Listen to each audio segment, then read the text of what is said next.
शांत रहना सब लोग। टॉपिक डालो कॉस्टिक सोडा। ये तो इसका कॉमन नेम है। ये क्या है? एक कॉमन नेम। इसका फॉर्मूला क्या है? NaOH।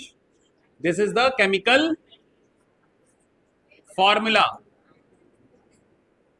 And there is one more. ए प्लीज शांत बैठो। And there is chemical name which is called known as sodium hydroxide.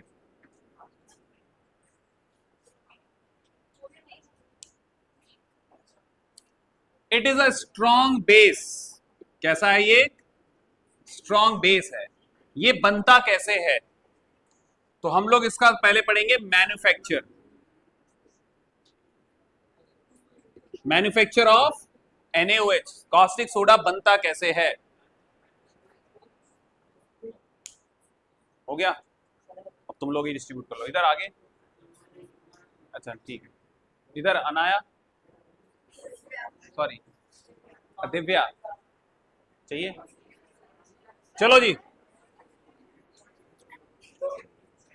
तो हाउ वी मैन्युफैक्चर। ए पीछे मैं भगाऊंगा अभी यहां से। जिसको देख लूंगा मैं यहां से भगाऊंगा। जिसको देख लूंगा ना मैं उसको भगा दूंगा। ये आज की क्लास उसके लिए नहीं है। कॉस्टिक सोडा को कैसे बनाते हैं? Right down the process. Process का नाम है, लिखो क्लोर एल्कली प्रोसेस। क्या बोलते हैं इसको? क्लोर एल्कली प्रोसेस। सभी के पास एनसीईआरटी है? बोलो। एनसीईआरटी है? उस एनसीईआरटी को खोलो जरा। Chapter number 2 acid base and salt खोलो। और उसमें एक डायग्राम है पेज नंबर 30 पर। खोलो डायग्राम बनाओ।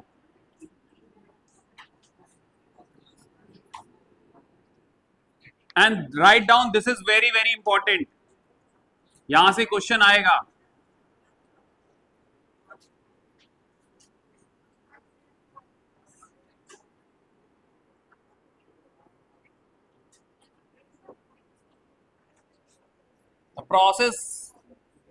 process is called chlor alkali process.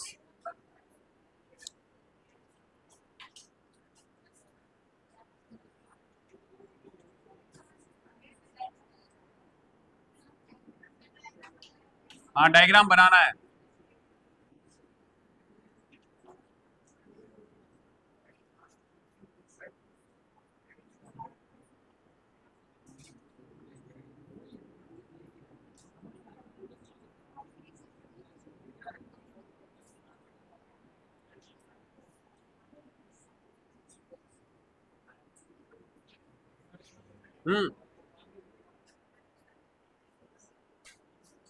Thank you.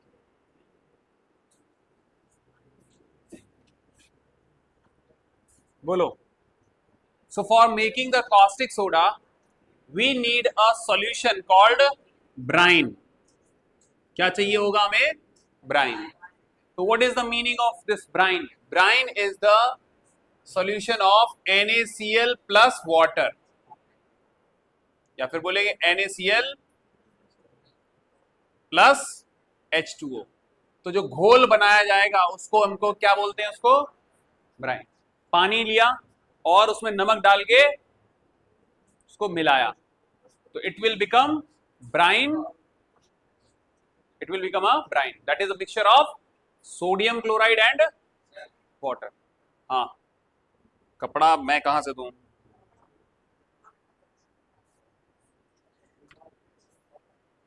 देखो वो उठा, ये लो।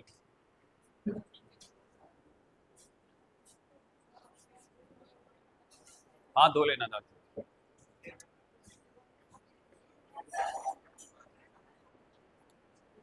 So basically brine is the aqueous solution of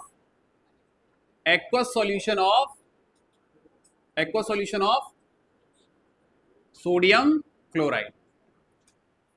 तो इस वाले एक टैंक में हमने क्या किया है, एक इस तरह से इनलेट लिया, यहां से आउटलेट बनाया, एक ऊपर खोलने के लिए ऐसा चेंबर है, ये ऊपर की तरफ खुल गया है और ये वाला चेंबर इधर की तरफ खुल गया है।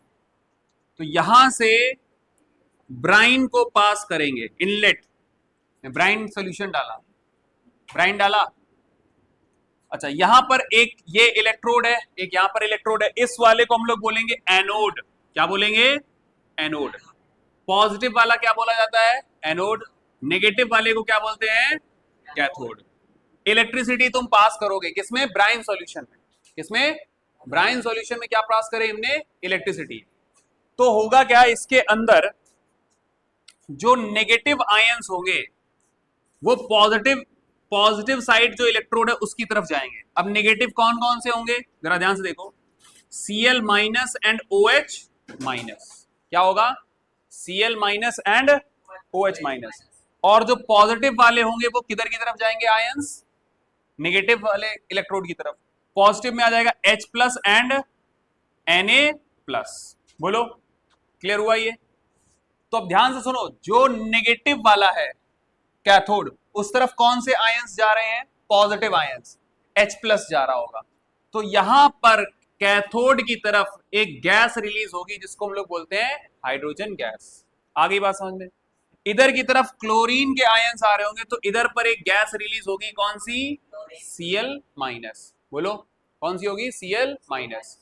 अच्छा, अब यहां पर Na प्लस है और एक और चीज है क्या? OH minus.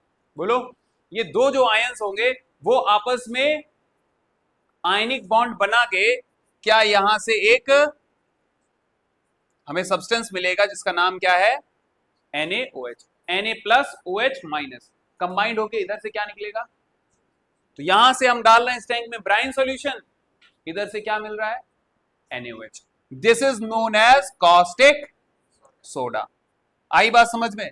तो कॉस्टिक सोडा हमें कैसे मिलता है? How we manufacture it? We make a tank, उस टैंक में हमने क्या डाल दिया? ब्राइन सॉल्यूशन डाला और उसमें इलेक्ट्रिसिटी पास की। तो इलेक्ट्रिसिटी से क्या होगा? इलेक्ट्रोलिसिस होगा। इलेक्ट्रोलिसिस में क्या होगा?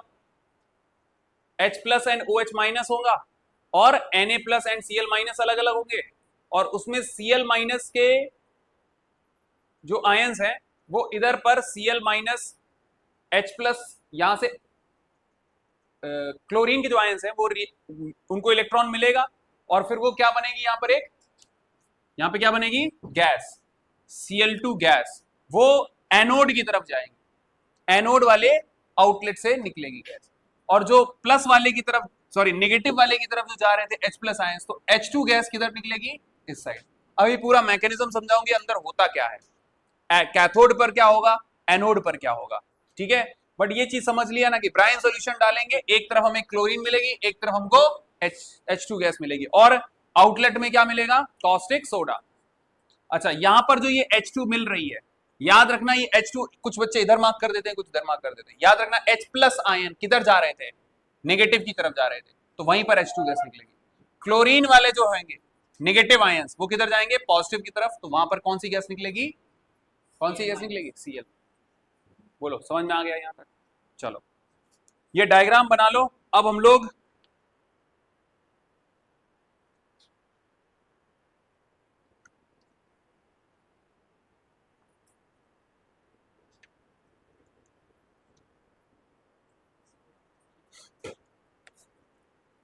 ये लो, तो ड्यूरिंग द प्रोसेस ऑफ, अच्छा इसको बोलेंगे क्लोर एल्कली प्रोसेस। क्या बोलेंगे? क्लोर एल्कली प्रोसेस। क्या क्या आपको मिल रहा है इस प्रोसेस में? क्लोरीन, और क्या मिल रहा है? एक एल्कली। आ रही बात समझ में? बोलो। तो क्लोर एल्कली प्रोसेस में आपको तीन चीजें मिल रही हैं, कौन कौन सी? Cl2 gas, H2 gas and NaOH। हम बनाना ये चाहते थे, दो प्रोडक्ट और मिल रहे हैं हमको, क्लोरीन एंड हाइड्रोजन गैस। समझ में आ रहा है? ये डायग्राम बना पाओगे? बोलो।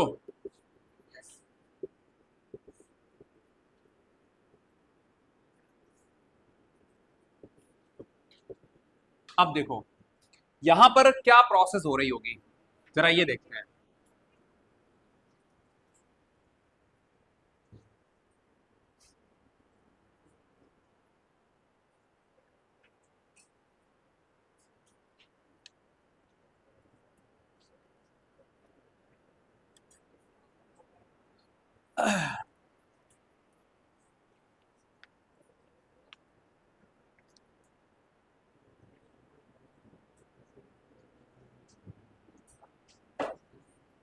सो एट कैथोड क्या हो रहा होगा? देखो कैथोड ये है, बोलो कैथोड। कैथोड पर क्या होगा, ध्यान से देखो, एक H प्लस गया होगा, ये बोलो, उसको एक इलेक्ट्रॉन मिलेगा, बोलो इस इलेक्ट्रोड से एक इलेक्ट्रॉन मिलेगा, इट विल बिकम H।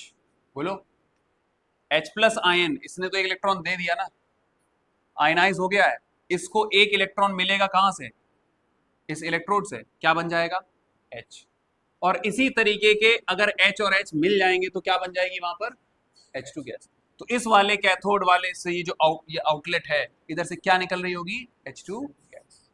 समझ में आया? ये होता क्या है कि NaCl प्लस वाटर, जब तुम इसको इलेक्ट्रिसिटी पास करते हो तो ये कंप्लीटली आयनाइज हो जाता है। क्या हो जाता है? Completely ionised. कंप्लीटली आयनाइज होगा और क्या बनेगा, Na plus in the aqua solution and Cl minus in the aqua solution. बोलो, और इसी के साथ साथ वाटर भी पार्शियली आयनाइज हो जाएगा, तो H2O भी स्मॉल एक्सटेंट पर आयनाइज हो जाएगा और H plus and OH minus बना देगा। बोलो, तो ये जो H प्लस जा रहे हैं, ये जो H प्लस जा रहे हैं, ये किधर की तरफ जाएंगे? बोलो, H प्लस जाएगा इधर कैथोड की तरफ, और कैथोड पर क्या है, नेगेटिवली चार्ज, तो मतलब यहां से इलेक्ट्रॉन्स उसको मिलेंगे।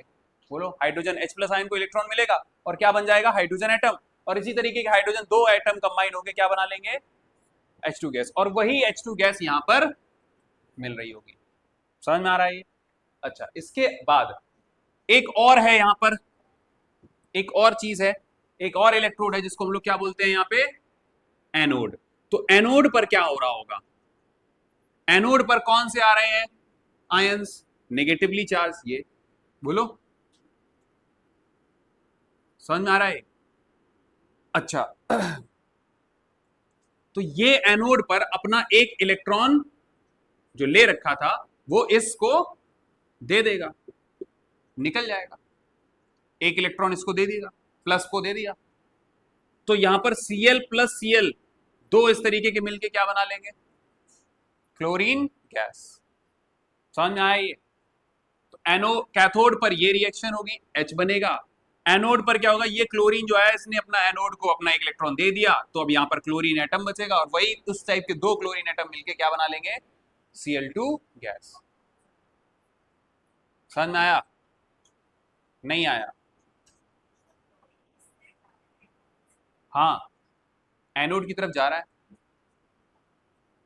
ऐसे कह सकती हो, एक इलेक्ट्रॉन लूज करेगा क्या बनेगा, तो जब ये इधर पहुंचाओगे तो क्या बन जाएगा, बोलो, एक इलेक्ट्रॉन निकल जाएगा ना, निकल के देगा किसको, इस वाले को, एनोड को, तो क्लोरीन बचा, और इस टाइप के क्लोरीन जितने भी आएंगे दो दो कंबाइन होके क्या बना लेंगे, ठीक है। और इधर देखो, Na plus and OH minus दोनों कंबाइंड होके क्या बनाएगा, कॉस्टिक सोडा।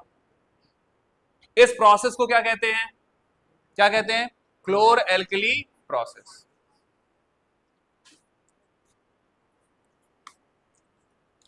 तो अब लिखो कंप्लीट रिएक्शन क्या होता है क्लोर एल्कली प्रोसेस में। The process is known as chlor alkali process.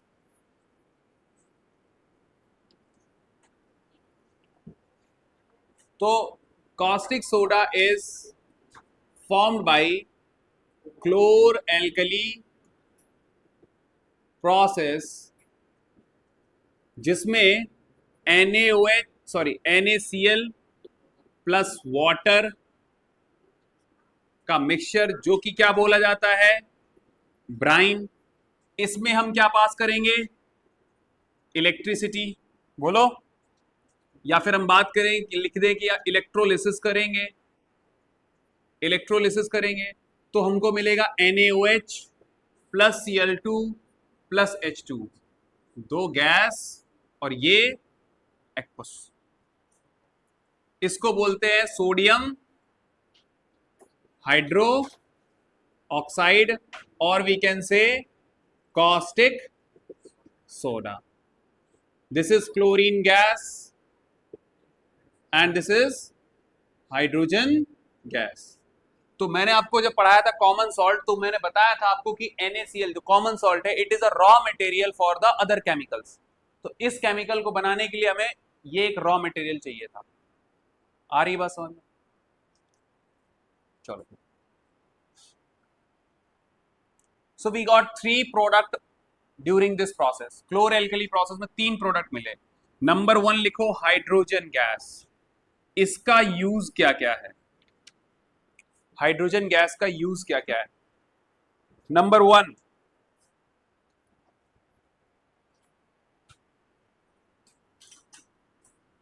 1, manufacture of ammonia.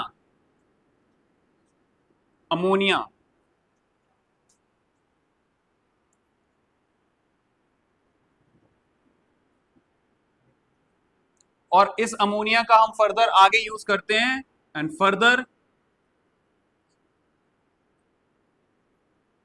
and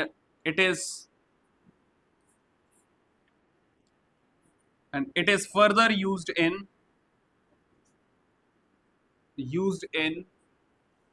formation of fertilizers बनाएंगे. कौन कौन से? यूरिया बनाने के लिए काम करेंगे.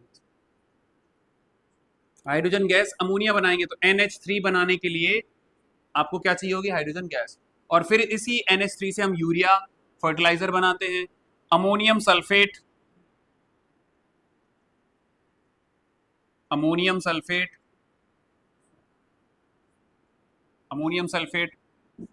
NH4SO4 2 NH4 whole twice SO4 ammonium sulphate, ये भी एक फर्टिलाइजर है. एंड कैन का मतलब है कैल्शियम अमोनियम नाइट्रेट.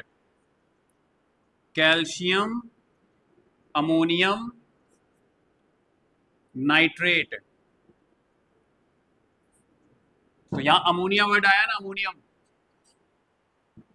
फर्टिलाइजर्स बनाने के लिए अमोनिया के लिए हम लोग H2 गैस को यूज करते हैं. 4th चैप्टर में आपको एक चीज पढ़ाऊंगा, hydrogenation of vegetable oils. Vegetable oils में ऑक्सीडेशन होता है. देखो आपने पढ़ा होगा रेंसिडिटी, फर्स्ट चैप्टर में पढ़ा था रेंसिडिटी. रेंसिडिटी का मतलब क्या होता है? Oxidation of fatty substance and give you the bad smell and order, bad smell and taste, है ना. तो हाइड्रोजनेशन हम लोग करते हैं किसका? वेजिटेबल ऑयल्स का. तो ऑयल का ऑक्सीडेशन होगा तो वो खराब हो जाएगा, इसलिए हम क्या करते हैं उसको वनस्पति घी जानते हो क्या होता है? वेजिटेबल, जैसे डालडा है ना, डालडा सुना ये है ना, तो वो उसमें तो वेजिटेशन उसमें हम कर क्या रहे हैं? हाइड्रोजनेशन कर रहे हैं. वेजिटेबल ऑयल के अंदर हम पास कर रहे हैं क्या? Hydrogen gas in the presence of catalyst called निकल एंड पैलेडियम, जिससे क्या बन रहा है? वो वेजिटेबल घी बन जाता है. तो हम लोग हाइड्रोजनेशन करते हैं वेजिटेबल ऑयल में, क्या पास करते हैं? H2 गैस, और निकल की और प्लैटिनम की प्रेजेंस में ये बन जाता है वेजिटेबल घी में कन्वर्ट हो जाता है. किस में कन्वर्ट हो जाता है? वेजिटेबल घी में. That we can store it for the long time. उसमें ऑक्सीडेशन नहीं होगा जल्दी से. समझ में आ रही बात ये? तो इसमें भी यूज होता है. तीसरा लिख लो, इस हाइड्रोजन गैस का यूज कहां पे होता है? It is used as liquid hydrogen. अगर हम यूज करेंगे तो इसको एज अ फ्यूल यूज किया जाता है. किसमें? रॉकेट में. किसमें? रॉकेट. रॉकेट फ्यूल की तरह हम लोग हाइड्रोजन गैस को यूज कर सकते हैं. और चौथा लिख लो इसको, मेटलर्जी में यूज करते हैं. रिडक्शन जब हम करते हैं, क्या करते हैं? reduce heavy metal oxides to metal in metallurgy. Metallurgy में भी यूज करते हैं. ठीक है. बोलो, मेटलर्जी में यूज करते हैं जब हम लोग हैवी मेटल्स को उनके ऑक्साइड से निकालते हैं। तो removal of heavy metals from their oxides. तो ऑक्साइड से हटाना है तो हम क्या करेंगे, हाइड्रोजन गैस पास करेंगे, रिडक्शन हो जाएगा, रिमूवल ऑफ ऑक्सीजन, रिडक्शन होगा और हमें मेटल अलग मिल जाएगा। क्लियर हो गया? तो मेटलर्जी में इसका यूज किया जाता है। अगला लिखो क्लोरीन गैस। दूसरा इसमें क्या प्रोडक्ट मिला? Chlorine gas, Cl2 gas from their oxides.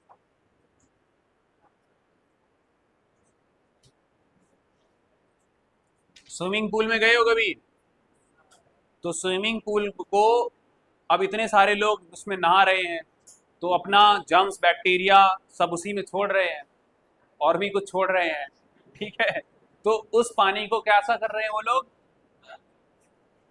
Infection वाला बना रहे होंगे, तो हम उसमें क्या डाल देते हैं? क्लोरीन। क्या डाल देते हैं? क्लोरीन। तो it is used as germicide and disinfectant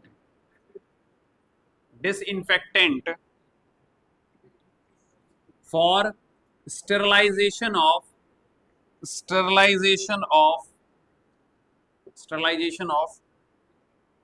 water। ठीक है, स्टरलाइजेशन ऑफ वाटर। नेक्स्ट लिखो, in manufacture of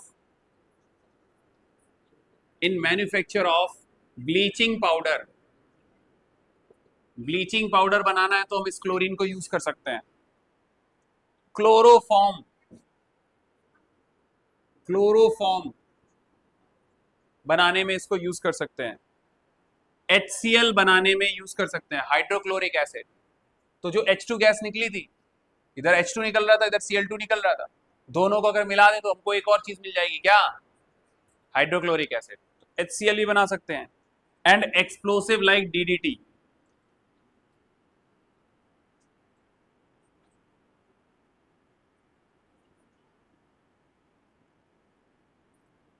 hydrochloric acid, बस इतना ही रखो।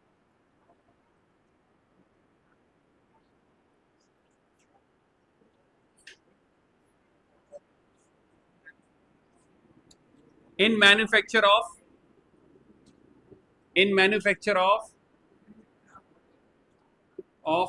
CFCs। क्या आप जानते हो CFCs क्या होती हैं? क्या होता है फुल फॉर्म? क्लोरोफ्लोरोकार्बन्स।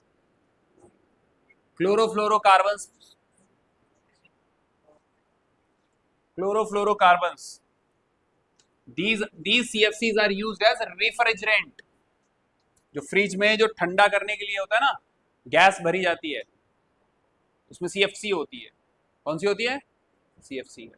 उसमें क्या यूज हो रही है? क्लोरीन। हाँ,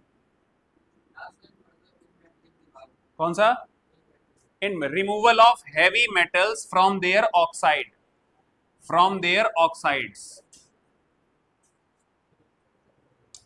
in the manufacture of CFCs, write down, in manufacture of PVC pipes, polyvinyl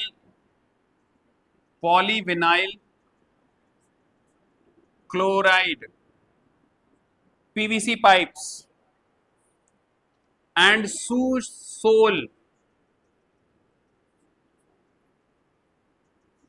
जो जूतों के नीचे वाले जो होते हैं ना तलवे, उनको बनाने के लिए क्या यूज किया जाता है? This chlorine. ठीक है, तो पीवीसी पाइप आपने देखे होंगे जो टंकी में फिट करे गए हैं, पाइप है ना वो प्लास्टिक के, पॉलीविनाइल पाइप्स। हाँ हाँ, ये रहा, कहाँ गया जिससे मैं मारता हूं, ये रहा। देखो इसमें लिखा है, देखो यहां लिखा होगा, ये क्या लिखा है, किसान मोल्डिंग लिमिटेड, ये देखो लिखा है अ,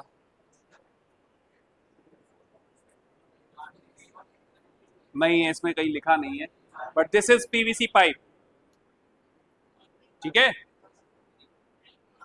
जो इलेक्ट्रिसिटी वाले के लिए डाले जाते हैं पाइप वो भी है, ये वाले जो वाटर के लिए हैं ये भी पीवीसी पाइप, ठीक है। अच्छा एक और चीज है, क्लोरीन का एक जगह और यूज लिखो, in the bleach, in the bleaching of, in the bleaching of wood pulp, जब पेपर बनाया जाता है तो वुड पल्प को ब्लीच किया जाता है, नहीं तो इतना व्हाइट कैसे दिखेगा आपको, समझ में आ रही बात ये। हाँ तो bleaching of wood pulp and cotton fabric,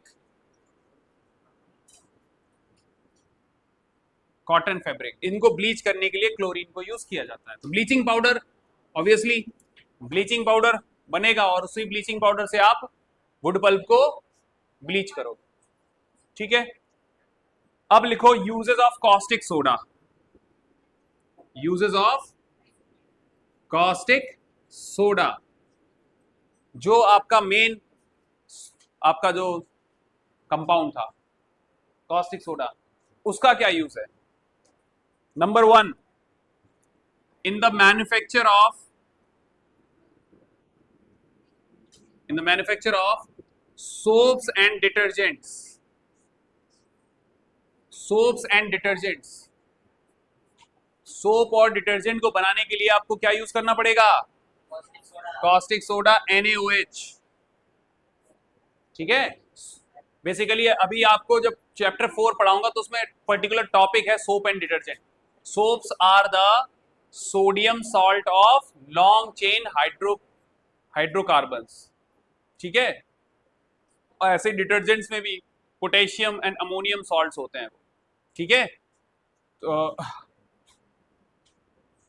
carboxylic acids की लॉन्ग चेन, अगर sodium salt of long chain carboxylic acid, तो वो सोप्स होते हैं।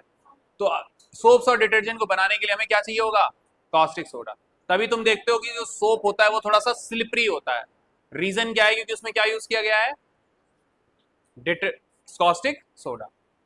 नेक्स्ट लिखो, इन डिग्रीजिंग द मेटल्स, अगर मेटल्स में ग्रीस लग गई है, क्या लग गई है, ग्रीस, तो अगर आप ग्रीस लग गई है तो आप क्या करो, ग्लव्स पहनो, ठीक है।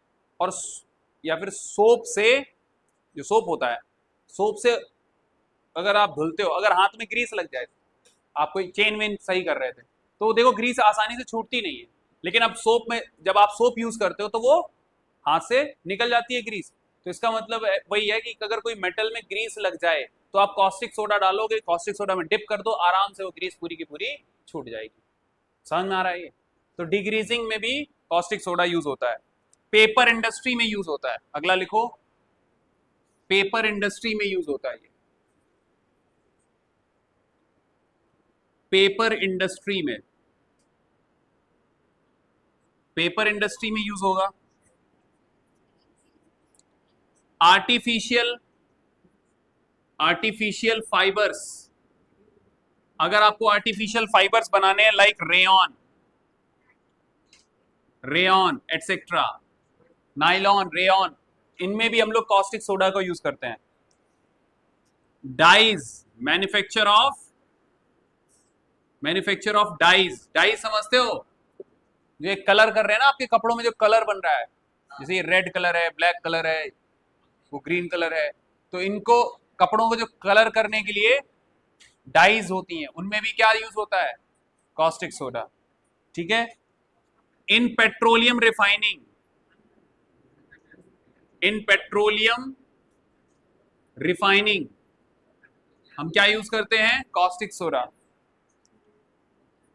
And as a laboratory reagent, as a laboratory reagent, reagent का मतलब समझे, लैब के अंदर भी हम इसको एज अ केमिकल यूज करते हैं। लेबोरेटरी रीजेंट मींस होता है लेबोरेटरी केमिकल, आपके लैब में भी NaOH रखा होगा, ताकि आपको न्यूट्रलाइजेशन रिएक्शन या कुछ रिएक्शंस को दिखाने के लिए कैसे काम करता है।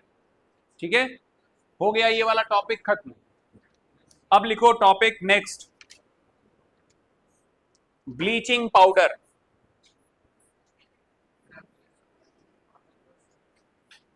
अगला टॉपिक डालो bleaching powder.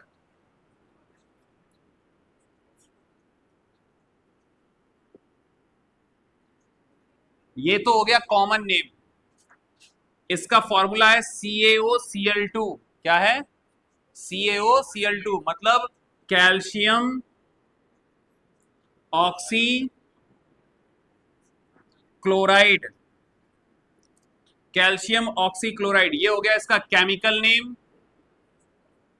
And this is the common name bleaching powder, and this is the chemical formula.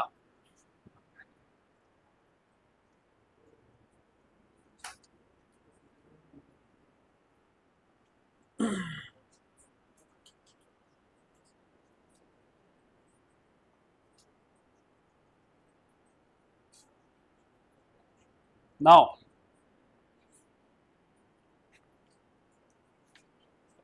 इसको मैन्युफैक्चर कैसे करते हैं, हाउ वी मैन्युफैक्चर इट, कैसे बनता है ये ब्लीचिंग पाउडर? ध्यान से सुनो, ये बताओ क्या है? कैल्शियम हाइड्रोक्साइड, इसको हम लोग क्या बोलते हैं? Slaked lime. अब इस स्लेक्ड लाइम में अगर वो जो क्लोर एल्कली प्रोसेस से निकली हुई क्लोरीन गैस थी, उसी क्लोरीन गैस को पास किया जाए किससे? कैल्शियम हाइड्रोक्साइड से, तो you will gate a compound known as calcium oxychloride and water। तो ये लिख लो रिएक्शन, ये मिल गया chlorine, this is bleaching powder और कैल्शियम ऑक्सी क्लोराइड, और we can say bleaching powder and water।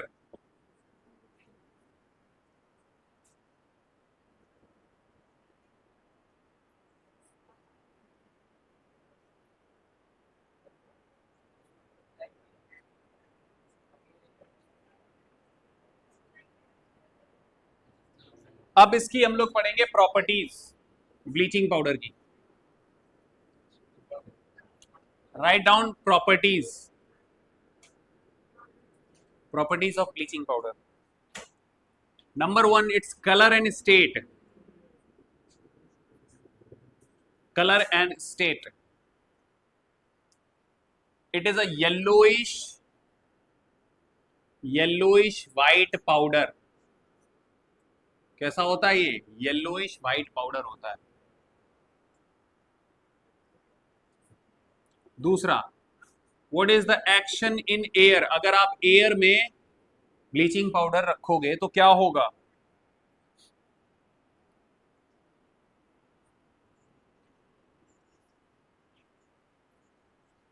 What will happen? ध्यान से देखो, calcium oxychloride when expose to air, तो एयर में प्रेजेंट होती है कौन सी gas? Carbon dioxide. So what will happen? It will make CaCO3 plus Cl2 gas. तो अगर हमने ब्लीचिंग पाउडर को ऐसे ही एयर में रख रखा है खुला, तो आसपास आपको क्लोरीन की स्मेल मिलेगी। क्या मिलेगी? We will smell chlorine gas, chlorine gas in the surrounding. अगर आपने एक पैकेट में ब्लीचिंग पाउडर को रख के ऐसे एयर में रख रखा है, तो कार्बन डाइऑक्साइड जो एटमॉस्फेयर की होगी वो उसके साथ रिएक्ट करेगी और आपको चारों तरफ कैसी स्मेल आएगी? क्लोरीन की। समझ में आ रहा है ये? तो कई बार कुछ लोग क्या करते हैं, जो पानी की टंकी होती है, अगर सपोज करो कि कुछ, जैसे मैंने देखा जब हम लोग कैंपिंग के लिए जाते थे, हम लोग एनसीसी करते थे, तो आर्मी कैंट्स होते हैं, तो वो कहीं ऐसे कैंप जो बना रखा है वो थोड़ा आउटर रीजन में रहता था, थोड़ा जंगल, पहाड़ी में थोड़ा जंगल वाली जगह पे। तो वहां पे पानी की टंकी ऐसे भर भर दी जाती थी, तो आसपास स्नेल्स वगैरह आ जाती थी, तो वो क्या करते थे, ब्लीचिंग पाउडर लेते थे और चारों तरफ ऐसे छिड़काव कर देते थे, ताकि उसकी स्मेल से वो जो इंसेक्ट्स होते हैं वो पानी में नहीं आते, क्योंकि उसी को बच्चे कुल्ला कर रहे हैं, उसी से अपने बर्तन धो रहे हैं, उसी से अपना पानी या फिर जो भी है ब्रश वगैरह कर रहे हैं, तो बच्चे बीमार ना पड़े, क्योंकि वहां पर कुछ भी इंसेक्ट्स वगैरह जर्म्स आके उस पानी को खराब नहीं करते थे। क्लियर हो गई बात ये? तो ब्लीचिंग पाउडर को अगर आप ब्लीचिंग पाउडर को कार्बन डाइऑक्साइड एयर में खुला छोड़ देंगे तो आपको उसके आसपास क्लोरीन की स्मेल आएगी, ठीक है? और ये क्या बन जाएगा, calcium carbonate plus chlorine gas. तो ये तो हो गया एक्शन इन एयर। अगला property write down, solubility in water, solubility in water, ये पानी में कैसे कितना क्या घुलेगा, ठीक है? It is soluble in cold water, write down, it is soluble in cold water, ठंडा पानी हो उसमें घुल जाएगा।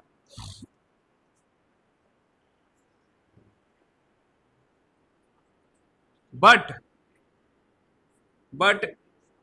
जब आप घोलोगे तो इसमें मिल्कीनेस नजर आएगी आपको, क्या आएगी, milkiness in the solution, milkiness in the solution is due to the fact that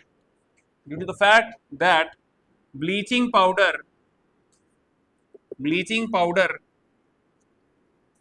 contains some unreacted CaOH whole twice, जो स्लेक्ड लाइम है वो थोड़ा सा अनरिएक्टिव रहता है, and because of this the presence of unreacted calcium hydroxide, it is unreacted which is insoluble in water। तो ये bleaching powder घुल तो जाता है कोल्ड वाटर में, लेकिन आपको मिल्कीनेस नजर आएगी, and this milkiness is because of unreacted calcium hydroxide, और इसी अनरिएक्टेड कैल्शियम हाइड्रोक्साइड की वजह से आपको मिल्कीनेस दिख रही है, क्योंकि ये इनसॉल्युबल होता है। पूछो क्या, अरे पूछो ना भाई, घबरा गया? हाँ, कोल्ड में हो जा रहा है तो गर्म में तो हो ही जाएगा। लिखो अगली reaction number 4, property number 4, action of acid. अगर हम एसिड डाल दें इस ब्लीचिंग पाउडर पे तो क्या होगा, ध्यान से देखो, कैल्शियम ऑक्सीक्लोराइड में HCl डाला आपने, क्या डाला, HCl, ठीक है?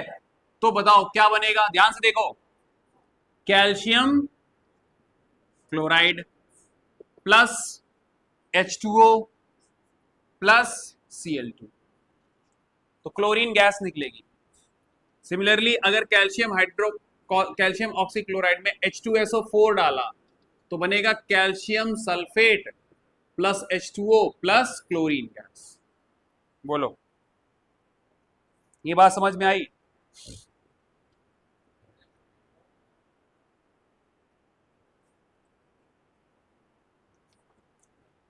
ये जो क्लोरीन निकल रही है इसको बोलते हैं अवेलेबल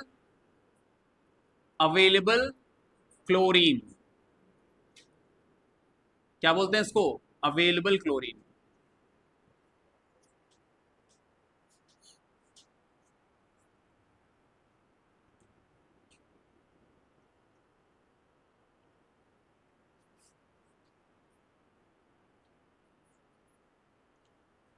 अब देखो,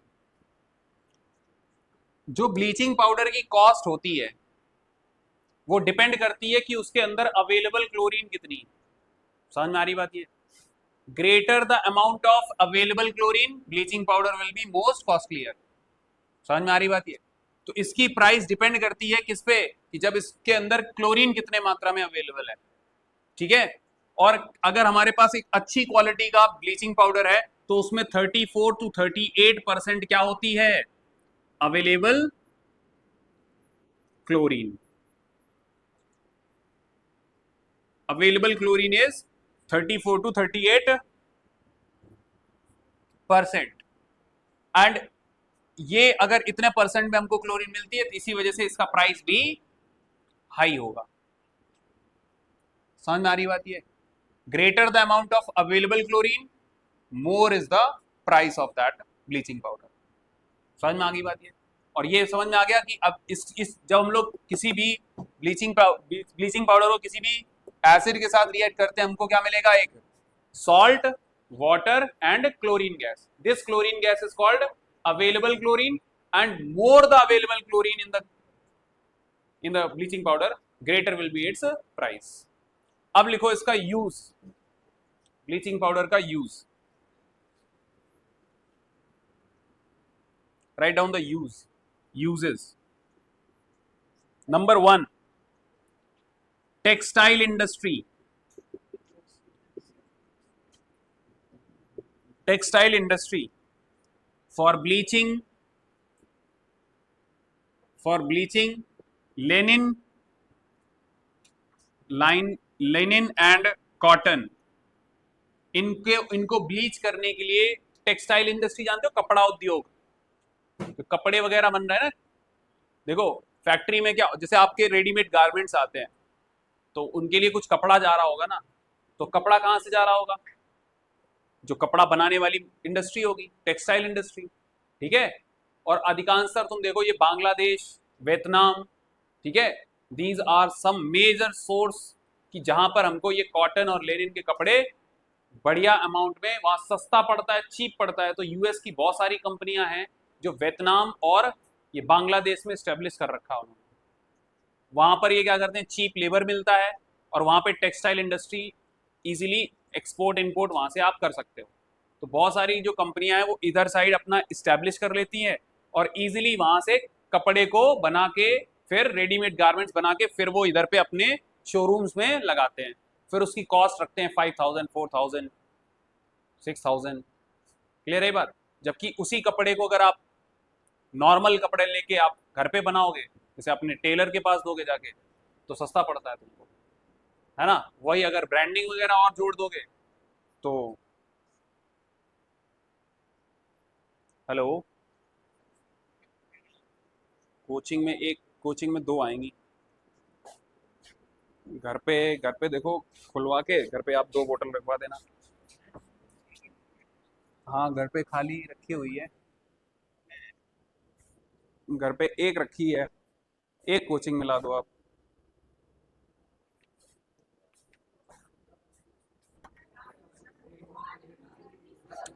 बोलो। तो it is used in the textile industry for bleaching the cotton and linen. दूसरा लिखो पेपर इंडस्ट्री। पेपर इंडस्ट्री में यूज होगा for bleaching the wood pulp. तीसरा लिखो लॉन्ड्री। लॉन्ड्री में यूज होता है for bleaching the washed clothes. Wash cloth डाल देंगे, पेमेंट बोल दो उनको, मिल जाएगा भैया, पेमेंट कर देंगे। यहाँ रख दी, घर पे एक और, घर पे एक रख दो, खटखटा लेना, वहां पे गेट खोल लेगा कोई, बाहर ही रखी हुई है वो। बोलो इतना समझ में आया? And number 4, it is use for making wool unshrinkable. अनश्रिंकेबल।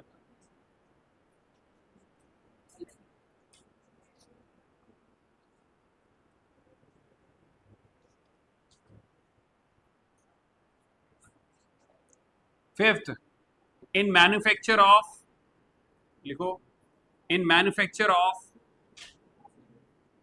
Chloroform. Chloroform का फुल फॉर्म लिख लो CHCl3,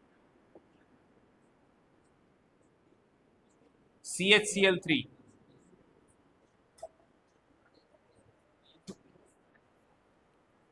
क्लोरोफॉर्म बनाने में भी ब्लीचिंग पाउडर का यूज किया जाता है।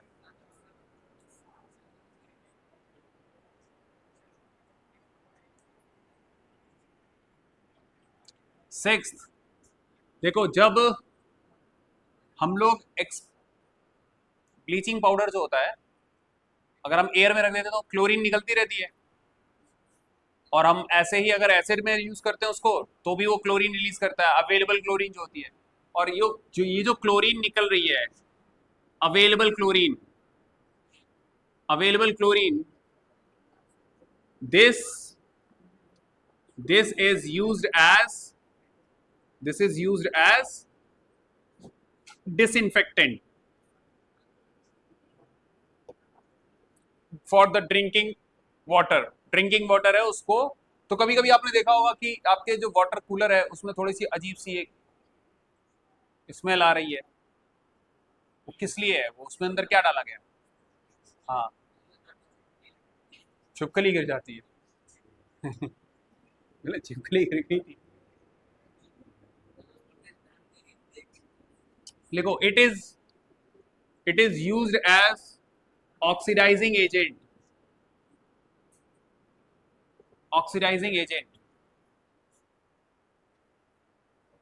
हाँ भैया, वहां खाली मिली थी आपको? ठीक, तो टोटल हो गई 3। हाँ ठीक, क्लास खत्म होते ही। It is used as oxidising agent in many chemical industry, बहुत सारी इंडस्ट्रीज में इसको ऑक्सीडाइजिंग एजेंट की तरह, क्योंकि ये अपना ऑक्सीजन रिलीज करता है। अब देखो कैसे होता है, CaOCl2, ये क्या है? Bleaching powder. Write down, this is bleaching powder, and this bleaching powder when it is reacting with sulphuric acid, किसके साथ? सल्फ्यूरिक एसिड के साथ रिएक्ट करेगा तो मिलेगा तुमको calcium sulphate plus CaCl2 plus HClO। क्या क्या मिलेगा? Calcium sulphate, calcium chloride and hypochlorous acid, इसको बोलते हैं हाइपोक्लोरस एसिड। अब यही हाइपोक्लोरस एसिड में क्या होगा? This hypochlorous acid further gives you, hypochlorous acid HCl देगा और एक ऑक्सीजन देगा। तो ये ऑक्सीजन जो मिला, तो जो ऑक्सीजन देता है उसको क्या बोलते हैं? Oxidising agent. आ गई बात समझ में? So we can say that कि ये ऑक्सीजन हमें मिला कहां से? ब्लीचिंग पाउडर से। तो it is used as a oxidising agent. इसको ऑक्सीडाइजिंग एजेंट की तरह हम कब यूज करते हैं? जब इसको सल्फ्यूरिक एसिड में डालेंगे। सल्फ्यूरिक एसिड में डालने पर क्या मिलेगा? Calcium chloride, calcium sulphate and hypochlorous acid. ये ध्यान रखना कि ये हाइपोक्लोरस एसिड है, ये फर्दर क्या दे देगा? HCl एंड एक ऑक्सीजन रिमूव आउट करेगा, और ये ऑक्सीजन हम लोग दूसरी चीज में ऐड करेंगे। तो since it is given by bleaching powder, that's why it is used as oxidising agent. और यहां ही पे खत्म होता है क्या? Bleaching powder. अब अगला लिखो। तो हमने कितने पढ़ लिए? कॉमन सॉल्ट के बारे में पढ़ा, दूसरा कॉस्टिक सोडा के बारे में पढ़ा, तीसरा ब्लीचिंग पाउडर के बारे में पढ़ा। और तीनों में चीजें पता चलती गई आपको? बोलो कैसे बन रहे हैं वो? कॉस्टिक सोडा कैसे बना, ब्लीचिंग पाउडर कैसे बनेगा? तो एक तो इंपॉर्टेंट चीज है कि क्वेश्चन में आपको सभी का common name, chemical formula, chemical name, common name और केमिकल फॉर्मूला, तीनों चीजें पता होनी चाहिए। दूसरी चीज, मैन्युफैक्चर कैसे हो रहा है वो पता होना चाहिए, रिएक्शन। ठीक है, कि अब ये पता चल गया ना कि आपको कैल्शियम हाइड्रोक्साइड में अगर क्लोरीन पास करोगे तो क्या बनेगा? कैल्शियम ऑक्सीक्लोराइड प्लस, बोलो क्या बनेगा? CO2 प्लस, नहीं, कैल्शियम ऑक्सीक्लोराइड एंड H2O, ये बनेगा। तो ये मैन्युफैक्चर के लिए रिएक्शन आपको पता होनी चाहिए। फिर प्रॉपर्टीज पता होनी चाहिए, इसकी क्या प्रॉपर्टीज है, और फिर हमें क्या पता होने चाहिए? यूजेस। ऐसा हर एक कंपाउंड जो भी हम लोग पढ़ेंगे सबके बारे में ऐसा जान के रखना। तो ये सॉल्ट वाला जो सेक्शन है उसमें यही आपको रिपीट करना है, हर एक कंपाउंड का कॉमन नेम, केमिकल फॉर्मूला, उसका मैन्युफैक्चर, उसकी प्रॉपर्टीज, उसके यूजेस, इस ऑर्डर में पढ़ना है। अगला वाला देखो कौन सा है, लिखो baking soda, write down baking soda. तो अभी देखो ये तो क्या हो गया? Common name. ये क्या हो गया? Common name. इसके बाद इसका फॉर्मूला लिख लो बेकिंग सोडा का, NaHCO3 क्या है? Sodium hydrogen carbonate. तो ये हो गया formula, chemical formula, and this is the chemical name, and this is common name, baking soda.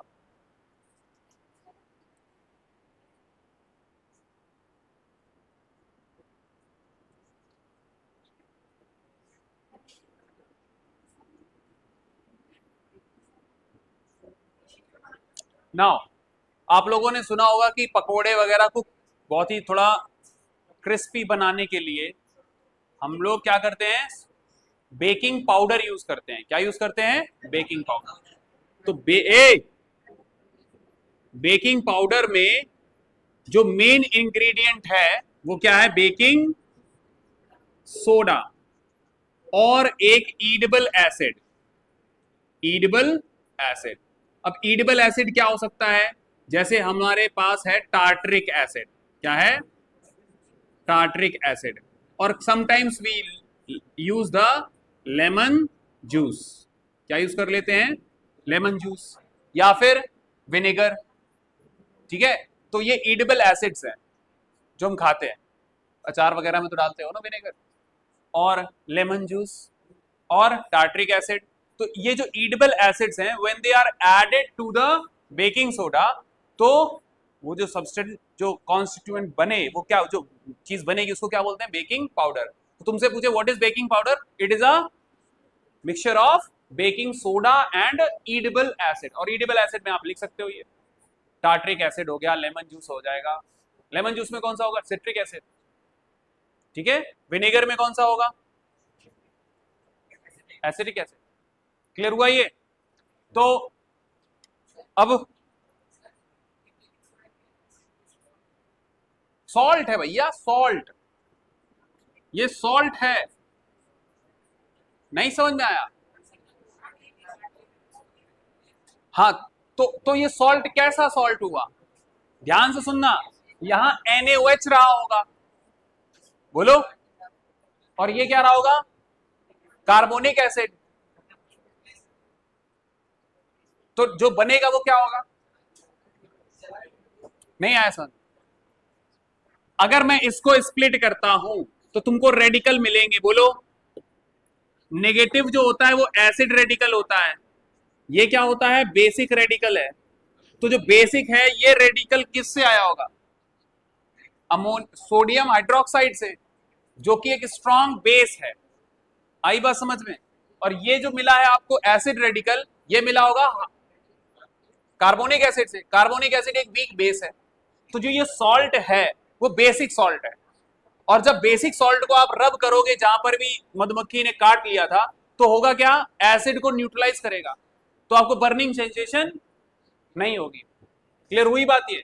तो बेकिंग सोडा बोलते हैं, बेकिंग सोडा लगा लो अगर मिल जाए, या कोलगेट लगा लो, क्योंकि कोलगेट में भी क्या होता है? बेस होता है। तो that will neutralise the acid of, वही जो कौन सा होता है एसिड? फॉर्मिक एसिड होता है। जब चीटी काट ले या फिर वो मधुमक्खी काट ले। बोलो ये चीज समझ में आ गई? ये समझ में आ गया? अब बेकिंग सोडा का लिखो मैन्युफैक्चर। मैन्युफैक्चर कैसे करते हैं इसको लिखो। हाँ, तो मैन्युफैक्चर के लिए NaCl जो होगा वो एक रॉ मटेरियल यूज किया जाएगा। क्या यूज किया जाएगा? सोडियम क्लोराइड को as a raw material use करते हैं for the manufacture of baking soda. अब ये कैसे होता है, किस तरीके से होता है, इसके लिए जो हमारे पास प्रोसेस है उसका नाम लिख लो। क्या होता है? Ammonia soda process. Right down, ammonia soda process, और we can say Solvay process. तो मैन्युफैक्चर जो हम करते हैं सोडियम हाइड्रोजन कार्बोनेट मतलब बेकिंग सोडा को मैन्युफैक्चर करते हैं, तो जो प्रोसेस है उसका नाम है सॉल्वे प्रोसेस और अमोनिया सोडा प्रोसेस। ठीक है, चलो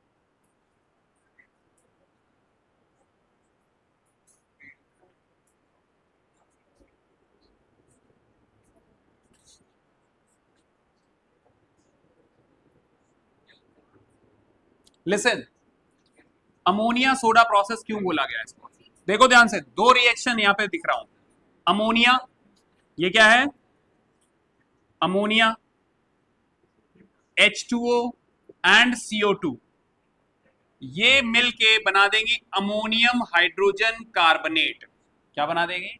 अमोनियम हाइड्रोजन कार्बोनेट। और यही अमोनियम हाइड्रोजन कार्बोनेट जब रिएक्ट करेगा NaCl तो ये बनेगा NaHCO3। बोलो NaHCO3 प्लस अमोनियम क्लोराइड। तो दो रिएक्शन लिखो यहां पे।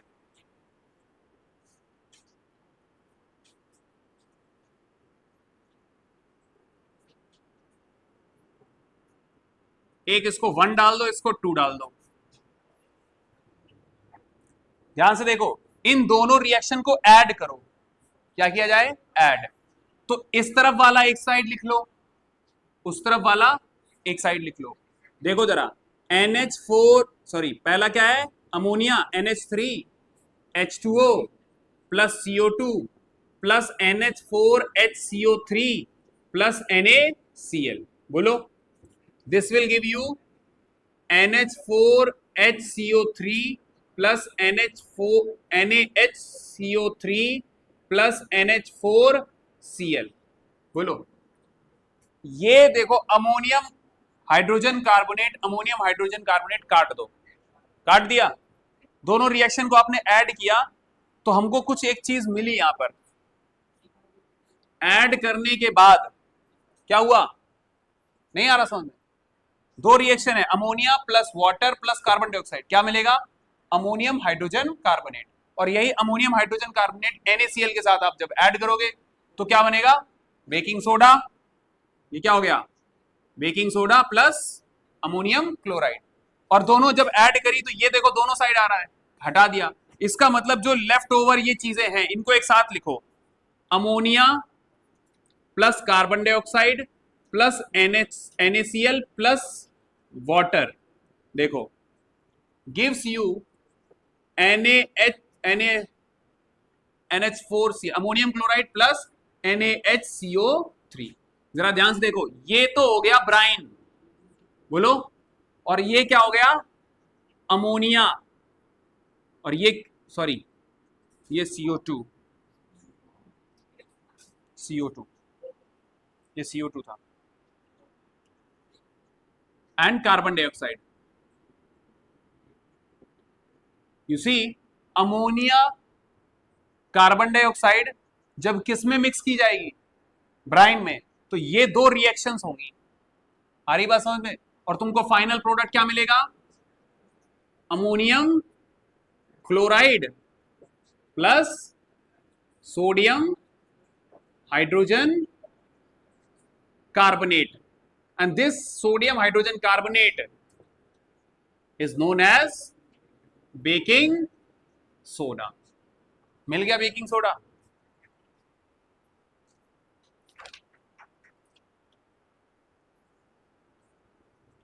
ये इंडस्ट्रियल लेवल पे बनाने का काम है।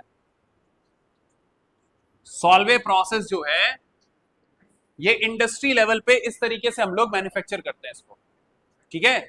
लेकिन अगर आपको स्मॉल लेवल पे बनाना है, क्या करना है, ऑन स्मॉल स्केल, अगर आप स्मॉल स्केल में बनाना चाहते हो तो आप एक काम कर सकते हो, Na2CO3 में H2O प्लस CO2 पास करो, सोडियम कार्बोनेट, सोडियम कार्बोनेट में वाटर और CO2 पास करोगे, you will gate NaHCO3। NaHCO3, क्या ये रिएक्शन बैलेंस्ड है? बोलो, क्या ये रिएक्शन बैलेंस्ड है? नहीं, यहां 2 लगेगा। तो स्मॉल स्केल में अगर आपको बनाना है तो इस तरीके से बना सकते हो, क्लियर है। लेकिन अगर इंडस्ट्रियल लेवल पे देखोगे तो फिर आपको अमोनिया सोडा प्रोसेस लिखना पड़ेगा। और अमोनिया सोडा प्रोसेस ये याद रखना, ammonia plus carbon dioxide plus brine, brine का मतलब क्या हुआ, NaCl प्लस वाटर। तो ब्राइन सॉल्यूशन में अमोनिया और कार्बन डाइऑक्साइड पास करो, you will get baking soda plus ammonium chloride. Clear हुआ ये? Now write down the properties of baking soda. Common name हो गया, केमिकल नेम हो गया, फॉर्मूला हो गया, मैन्युफैक्चर कैसे करते हैं वो हो गया। अब क्या पढ़ेंगे, properties. Properties, write down properties. Number 1, colour and state. Write down colour, white crystalline solid,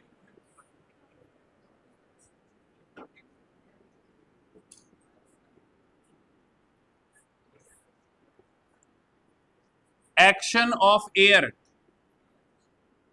air में रखने से क्या होगा, it is stable in air. ऐसा नहीं है कि ये, जैसे हमने इससे पहले पढ़ा था ब्लीचिंग पाउडर, एयर की प्रेजेंस में क्या होता था, कैल्शियम कार्बोनेट बन रहा है और Cl2 गैस अलग निकल रही थी, ऐसा इसमें नहीं होगा। समझ में आ रही बात ये?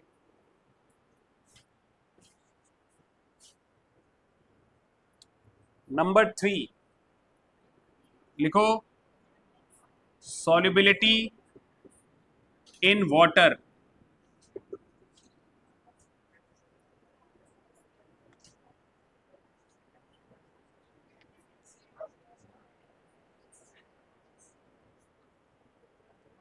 लिखो, it is soluble in water, it is soluble in water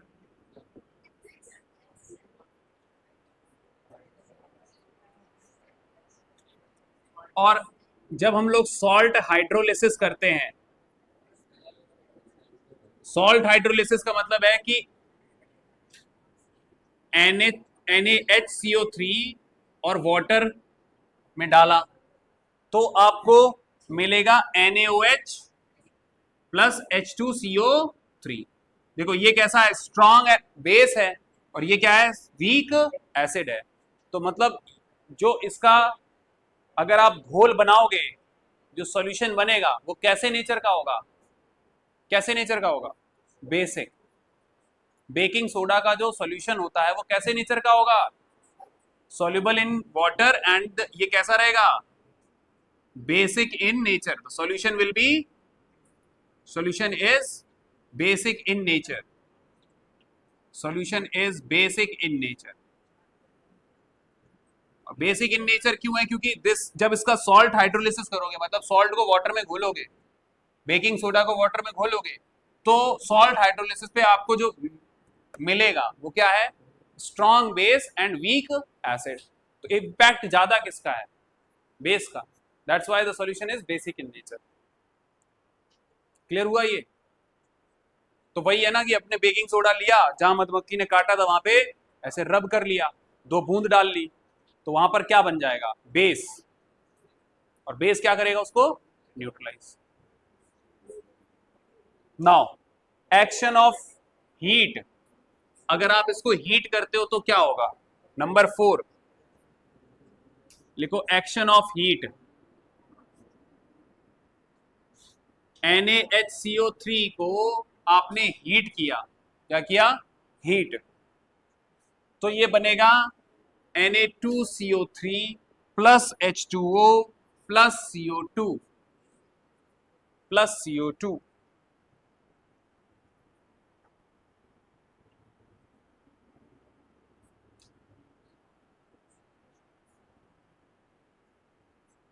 अब सुनो, ये वेरी वेरी इंपॉर्टेंट है रिएक्शन। तो मान लो कि हमने जो केक बनाया, केक बनाते हैं जो अभी तुमने खाया, उस केक को फ्लफीनेस बनाना है। क्या बनाना है, फ्लफीनेस। फ्लफी होने का मतलब क्या है, उसमें क्या निकलनी चाहिए, CO2।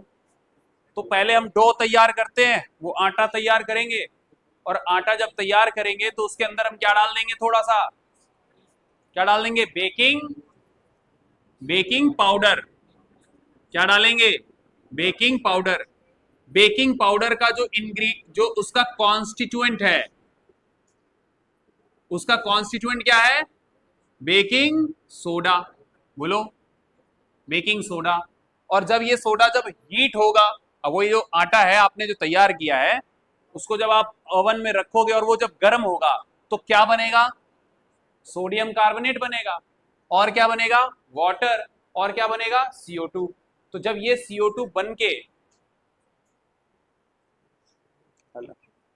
जब ये CO2 बनेगा तो उस डो में क्या होगा, फ्लफीनेस दे देगा वो। आ गई बात समझ में।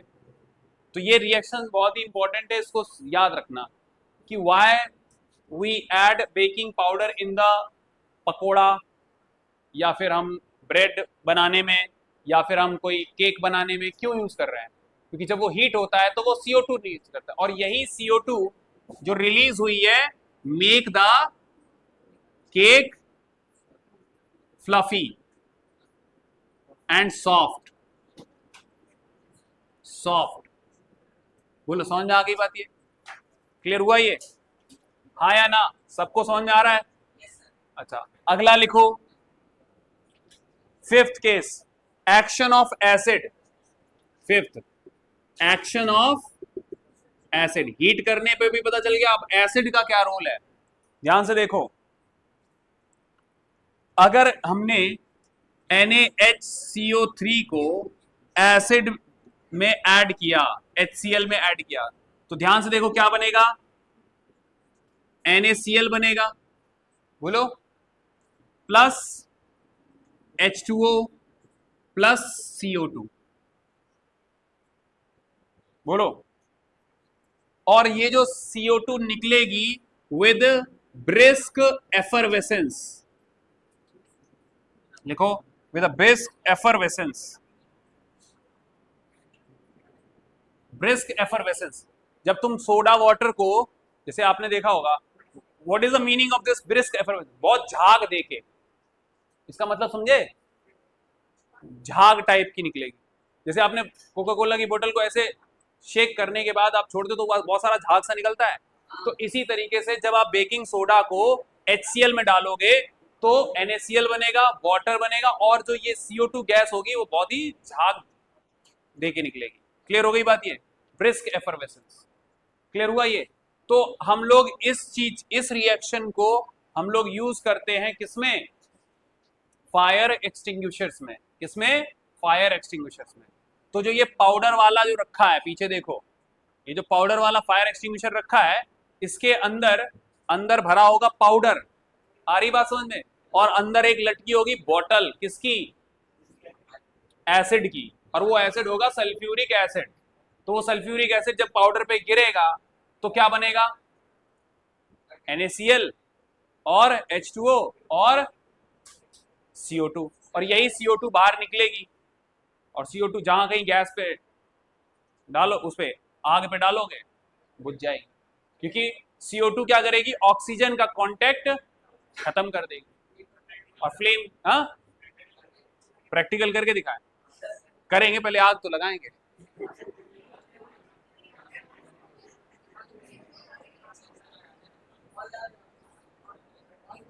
ए, लगा भी मत देना, वो इमरजेंसी केस के लिए रखे हुए हैं। वैसे हमारे यहाँ पे ऐसा कुछ है नहीं, क्योंकि हमारे यहाँ पे एक एग्जिट ये है, एक एग्जिट बाहर है, दो दो दो रखे हुए हैं, ठीक है, उठाओ लगा दो उसको बुझाने के लिए। हाँ, चलाना सिखाएंगे तो हम उसके लिए करेंगे, प्रिपेयर करेंगे, एक दिन डिसाइड कर लेंगे कि कैसे चलाना है, ठीक है, मॉक ड्रिल कर लेंगे, ठीक है। लेकिन अब बोलो कि हर एक इंसान को चलाने को मिल जाए, ऐसा भी नहीं है, वरना 40 लोगों के लिए 40 सिलेंडर मतलब 40 गुणा 3000, इतना खर्चा बैठ जाएगा डेमोन्स्ट्रेशन में। 3000 का है वो। चलो अब सुनो, ये समझ में आ गया, ये समझ में आया। बेकिंग सोडा को जब हम हाइड्रोक्लोरिक एसिड के साथ रिएक्ट कराएंगे, एक और है NH4CO3 NaHCO3, जब H2SO4 के साथ रिएक्ट करवाएं, ये भी तो एसिड है, तो क्या बनेगा, NaSO4 sorry Na2SO4 plus H2O plus CO2, और यही हमारा एक फायर एक्सटिंग्विशर का काम। ये जो गैस है ये किसके लिए है, फॉर फायर एक्सटिंग्विशर्स। चलो अब लिखो यूजेस ऑफ, प्रॉपर्टीज पढ़ ली, अब लिखो यूजेस ऑफ NaHCO3, इसके यूजेस पढ़ेंगे। Number 1, in medicine as antacids, as antacid.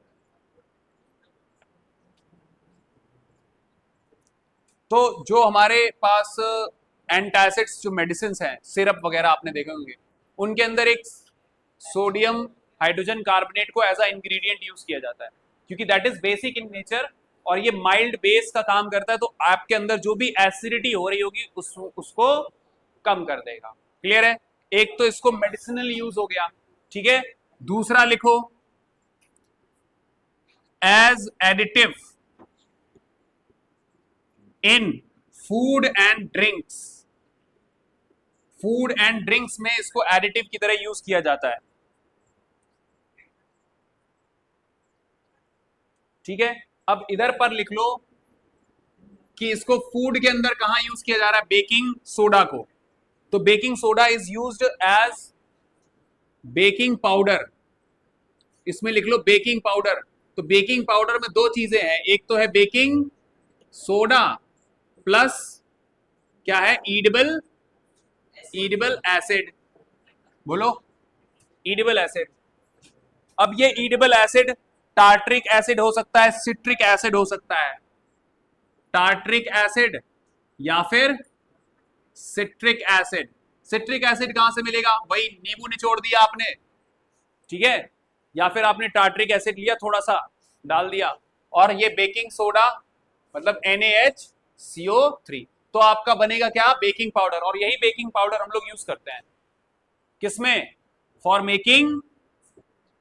Making cakes, pakora,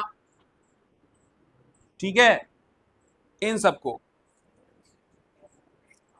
और ऐसा क्यों होता है, क्योंकि जब ये हीट करता है, जब ये हीट करता है तो क्या बनेगा, Na2CO3 plus H2O plus CO2, and this CO2 make the, ये क्या लेके आती है, फ्लफीनेस, वरना तुम केक ऐसे काटोगे चबा ही नहीं पाओगे, बहुत हार्ड बन जाता है। कुछ लोग घर पे केक बनाने की कोशिश करते हैं, फिर पता चलता है कि वो तो यार बड़ा अजीब सा बन गया है कुछ। हाँ हाँ, तो जिसको बनाना आता है वही तो, जिसको पता है कि क्या क्या इंग्रेडिएंट्स डालेंगे, ठीक है। तीसरा लिखो इसका यूज, दो हो गए, as a additive and drinks. लिखो in fire extinguishers, in fire extinguishers we use the in fire extinguishers we use the baking soda, और वो मैंने आपको बता दिया है। In soda acid fire extinguishers होता क्या है, NaHCO3 में जब सल्फ्यूरिक एसिड गिरेगा तो क्या बनेगा, Na2SO4 plus H2O plus CO2, और ये दोनों ही काम करेंगे किस चीज का, बोलो, फायर को बुझाने में, आग बुझाने में ये दोनों का काम है। बोलो समझ में आ गई। तो मेन इंग्रेडिएंट क्या था ये, जिसकी वजह से कार्बन डाइऑक्साइड रिलीज हो रही है, बोलो समझ में आ गया। अगला टॉपिक डाल लो वॉशिंग सोडा, ये हम लोग करेंगे नेक्स्ट क्लास में, और फिर नेक्स्ट क्लास में ये चैप्टर खत्म हो जाएगा और इसका टेस्ट देने के लिए रेडी रहना। डीएवी में पेपर है, तो हम आपका टेस्ट बाद में लेंगे, टेस्ट के बाद। तो अभी क्लास तो रेगुलर आना, ऐसा नहीं है कि क्लास है तो आ नहीं, तो मतलब